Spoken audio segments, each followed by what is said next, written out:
फूलों का अध्ययन क्या कहलाता है? मानव प्रजातियों का अध्ययन क्या कहलाता है? खैरा रोग किस फसल में होता है?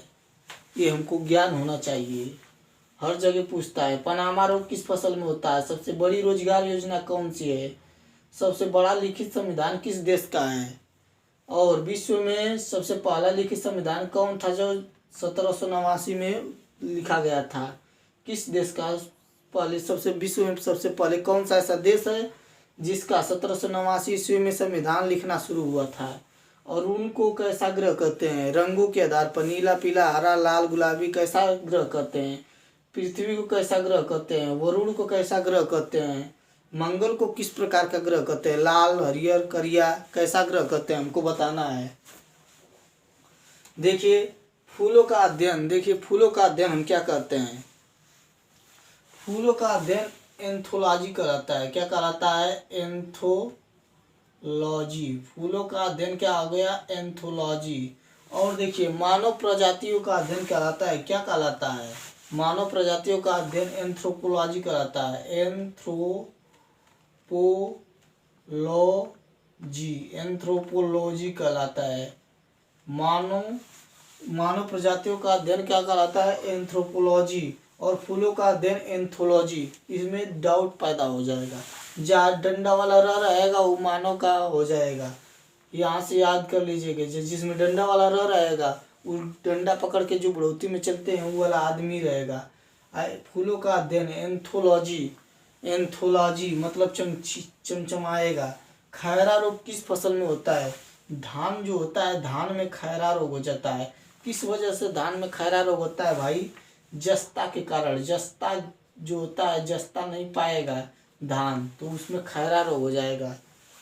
और देखिए पनामा रोग किस फसल में होता है? केला का नाम सुने होंगे। बनाना मतलब केला होता है। दूध में केला डालकर खाओ और मोटा जाओ, वही बात है यहाँ पर। पनामा रोग केला में होता है। और सबसे बड़ी रोजगार योजना कौन सी रही है हमारे देश की? सबसे बड़ी रोजगार योजना जानते हैं कौन है? मनरेगा योजना। मनरेगा योजना है सबसे बड़ी रोजगार योजना। मनरेगा योजना सबसे बड़ी रोजगार योजना बनी गई है। यहाँ पर पूछा है सबसे बड़ा लिखित संविधान किस देश का है? I am Indian. इंडियन देश का जो है सबसे बड़ा लिखित संविधान है। इंडिया मतलब भारत का। भारत का संविधान सबसे बड़ा लिखित संविधान है। इतना बड़ा है कि पढ़ते पढ़ते थक जाएंगे लोग। और देखिए विश्व का पहला लिखित संविधान, विश्व का वह कौन सा देश है जिसमें सबसे पहली बार वहाँ पर संविधान को लिखा गया था? तो वो है अमेरिका। अमेरिका। अमेरिका। अमेरिका विश्व का पहला वह देश है जिसका संविधान वहाँ पर लिखा गया था। कब लिखा गया था? 1789 ईस्वी में। 1789 में अमेरिका का संविधान लिखा गया था। और देखिए अरुण को कैसा ग्रह कहते हैं? हरा, पीला। देखिए अरुण को सबसे दूर वाला ग्रह कहते हैं, इसलिए दूर रहते रहते इसमें घास फूस जम गया है, वहाँ पर पेड़ पौधा जम गया, इसलिए अरुण को हरा ग्रह कहते हैं। अरुण को क्या कहते हैं? हरा ग्रह कहते हैं। अब वरुण को क्या कहते हैं? वरुण को पीला ग्रह कहते हैं। पीला ग्रह। पीला ग्रह। वरुण को कौन सा ग्रह कहते हैं? पीला ग्रह कहते हैं। क्यों कहते हैं पीला ग्रह? क्योंकि वो पीले रंग का है। वरुण पीले रंग का दिखता है, इसलिए वरुण को पीला ग्रह कहा जाता है। पृथ्वी को नीला ग्रह कहा जाता है। नीला ग्रह। नीला ग्रह क्यों कहा जाता है? क्योंकि जल की मात्रा पृथ्वी पर सबसे ज़्यादा पाया जाता है। हर ग्रहों की अपेक्षा किसी ग्रह पर पाया नहीं जाएगा, लेकिन यहाँ पर पृथ्वी पर जल पाया जाएगा, इसलिए पृथ्वी को हम कौन सा ग्रह कहते हैं? नीला ग्रह कहते हैं। मंगल को लाल ग्रह कहते हैं। लाल ग्रह। मंगल को लाल ग्रह कहते हैं काहे से कि सूर्य के बगल में रहता है, कुछ ही दूरी पर रहता है, इसीलिए गर्मा जाता है, लाल हो जाता है, इसलिए इसी को मंगल को लाल ग्रह कहते हैं। देखिए यहाँ पर हम क्या समझे हैं? फूलों का अध्ययन एंथोलॉजी कहलाता है। मानव प्रजातियों का अध्ययन एंथ्रोपोलॉजी। जिसमें डंडा वाला रह रहेगा वो मानव प्रजातियों का अध्ययन कहलाएगा। खैरा रोग धान में होता है, जस्ता के कारण होता है। पनामा रोग केला में होता है। सबसे बड़ी रोजगार योजना मनरेगा है। सबसे बड़ा लिखित संविधान किस देश का है? भारत का सबसे बड़ा लिखित संविधान है। और सबसे पहले किस देश में संविधान लिखा गया? अमेरिका ने सबसे पहले अपना संविधान लिखा था। कब? 1789 ईस्वी में लिखवाया था। अमेरिका देखिए, अरुण को कैसा ग्रह कहते हैं? अरुण को हरा ग्रह कहते हैं, वरुण को पीला ग्रह कहते हैं, पृथ्वी को नीला ग्रह कहते हैं, अमंगल को लाल धांसू।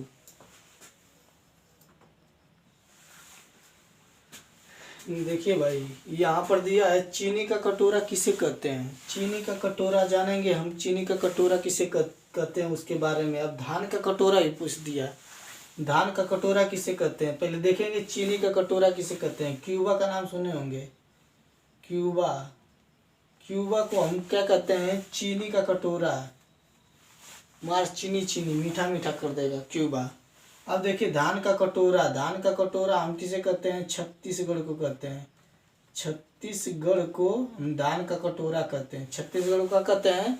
धान का कटोरा कहते हैं। अब देखिए फूलों की घाटी, हम चमोली को कहते हैं। चमोली जो होती है उत्तराखंड में पड़ता है। चमोली की घाटी को हम फूलों की घाटी कहते हैं।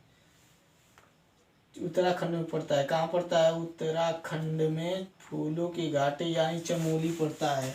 खजुराहों के मंदिर, खजुआ के खजुराहे चले गए, हम लोग को यहाँ पर खजुराना पड़ रहा है। खजुराहों के मंदिर को किसने बनवाया था? खजुराहों के मंदिर को किसने बनवाया था? और यहाँ दिया है एलोरा का प्रसिद्ध मंदिर, कैलाश मंदिर को किसने बनवाया था? खजुराहों के प्रसिद्ध मंदिर को राष्ट्रकूट बता रहे हैं अभी। अब देखिए गदर पार्टी के संस्थापक जो हैं लाला हरदयाल है। लाला हरदयाल गदर पार्टी के संस्थापक एल हरदयाल यानी कि लाला हरदयाल है। बिहार का शोक यानी कि बिहार को उजाड़ करने वाली, बिहार को उजाड़ बर्बाद कर देगी कौन सी नदी? कोसी नदी। कोसी हमेशा आएगी तो बिहार में शोक पैदा कर देगी। आएगी कोसी नदी तो उड़ा के आधा रख देगी, बर्बाद फसल कर देगी। इसलिए बिहार का शोक किसे कहा गया है? कोसी नदी को। और बंगाल का शोक किसे कहा गया है? बंगाल का शोक दामोदर नदी को कहा गया है। दामोदर नदी को। बंगाल का शोक किसे कहा गया है? दामोदर नदी को। सबसे प्राचीन वेद कौन सा है? ऋग्वेद। ऋग्वेद सबसे प्राचीन वेद, एकदम पुराना पहला जो वेद है वो सबसे प्राचीन वेद ऋग्वेद है। अब पुराणों की संख्या देखिए, पुराणों की संख्या 18 होती है। कितने कुल पुराण है? 18। और उपनिषद की संख्या पूछ दिया है तो बिचवा में एगो जीरो ठूस देंगे, हो जाएगा उपनिषदों की संख्या जो हो जाएगा 108 हो गया। अब हम यहाँ पर फंसे थे। एलोरा का प्रसिद्ध कैलाश मंदिर किसने बनवाया था? राष्ट्रकूटों ने बनवाया था। राष्ट्रकूटों ने एलोरा का प्रसिद्ध मंदिर बनवाया था। अब देखिए खजुराहों के प्रसिद्ध मंदिर किसने बनवाया था? चंदेल शासकों ने बनवाया था। चंदेल शासकों ने बनवाया था खजुराहो के मंदिर को। अब ये सब बनवा कर चले गए, हम लोग को रट्टा मारना है, याद करने के लिए छोड़ गए बकलोलवा सब। कह दिए कि चीनी का कटोरा किसे कहा गया है? क्यूबा को, तो हमको क्यूबा को याद करना है। धान का कटोरा किसे कहा गया? छत्तीसगढ़ को। इसी सब को पूछता है।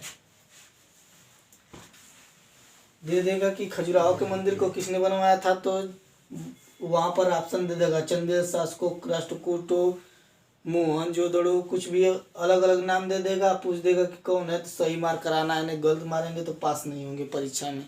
ये सब तो देकर पेपर ले रहे हैं बकलोल।